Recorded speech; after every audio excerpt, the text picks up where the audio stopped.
So I just went to see Harry Potter again.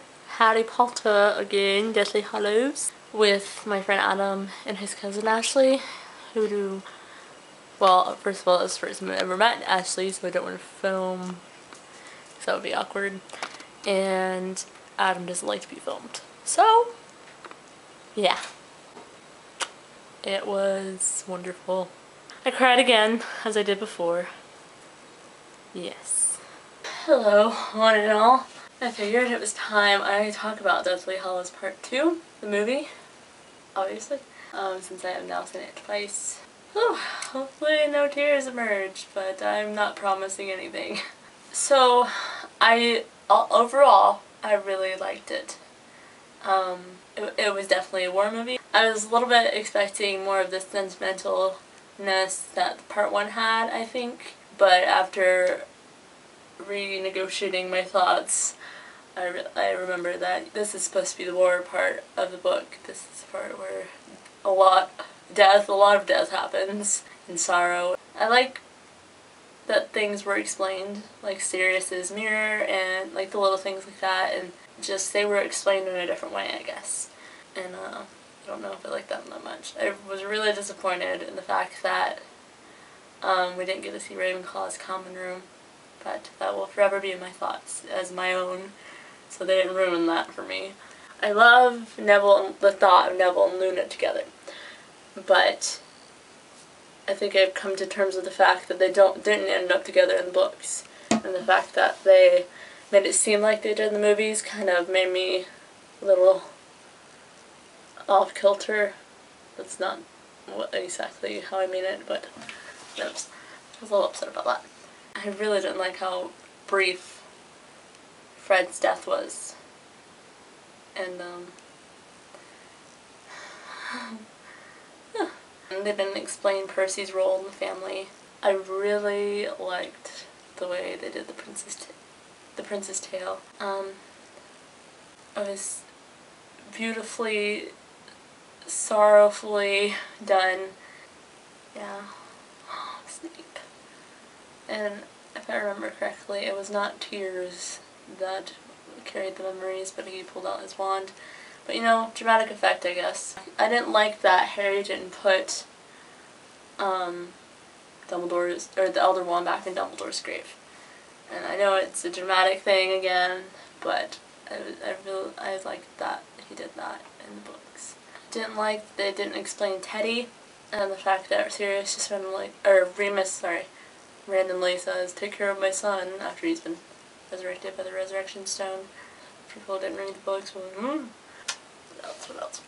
I'm sure there'll be a ton of things that I want to say, but don't know how to say them right now.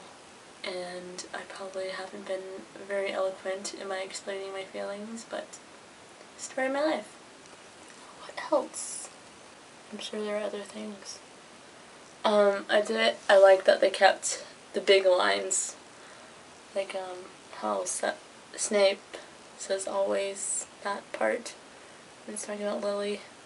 I just really liked that part in general, how they did it, and how he went back to Godric's Hollow and just went to see her, even though she was gone. It was just a really touching part. Yeah. I think that's it. Probably not, but Harry Potter. Whew.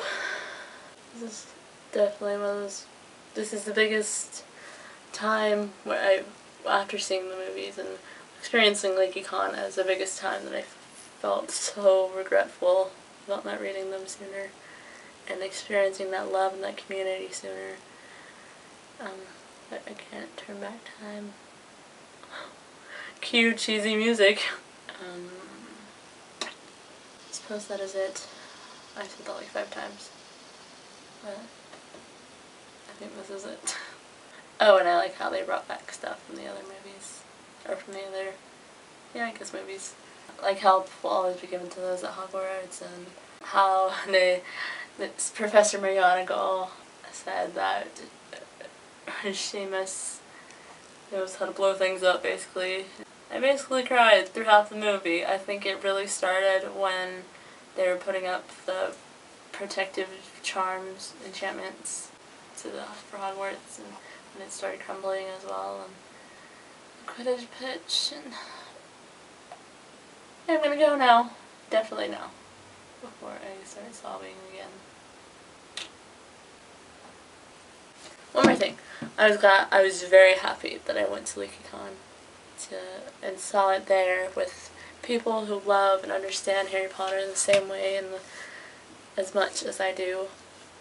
And the fact that the whole theater, 3,000 people, were all sobbing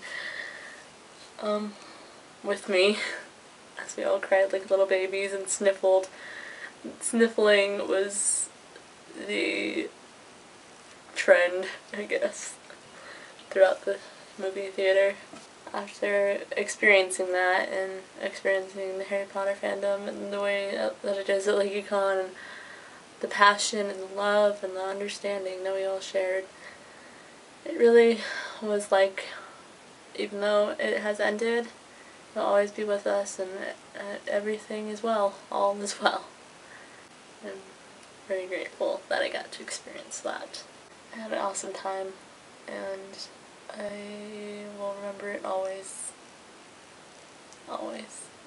I don't think there was one day when I didn't cry at LeakyCon, because just like the first day Hank sang Accio, Deathly Hallows, in the song he says, I wish it didn't have to end at all. And that really hit me, I guess. Dog. And that's the first time I cried. I remember that. And I cried at the Remus Lupin show, and the movie, obviously, and I'm gonna miss it, Harry Potter, and the newness of it, even though I only got a snippet of it in the way that the hardcore fans have had through the past 10 years plus. I was also very happy with the awesome Neville-ness of it all, that they included all of that. I was a little disappointed that he didn't do his whole speech to Voldemort, and I was disappointed that they didn't fight in the Great Hall, and Harry didn't do the long speech thing and embarrass Voldemort. I don't know why I didn't mention that. I forgot to mention that, but those are my favorite things in the books. Not my favorite, but I love them. And I love Snape's part, so I'm glad they did that. Anyways, stopping now. This is going to be the longest video of my life. They also didn't explain that the invisibility cloak and the Deathly Hallows was Harry's. And I wish they would have explained Ariana and Dumbledore's mom more. So, and all was well.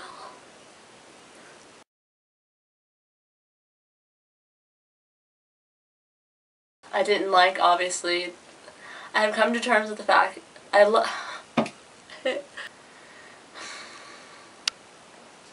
all was well. There's a dog behind me. If I could turn back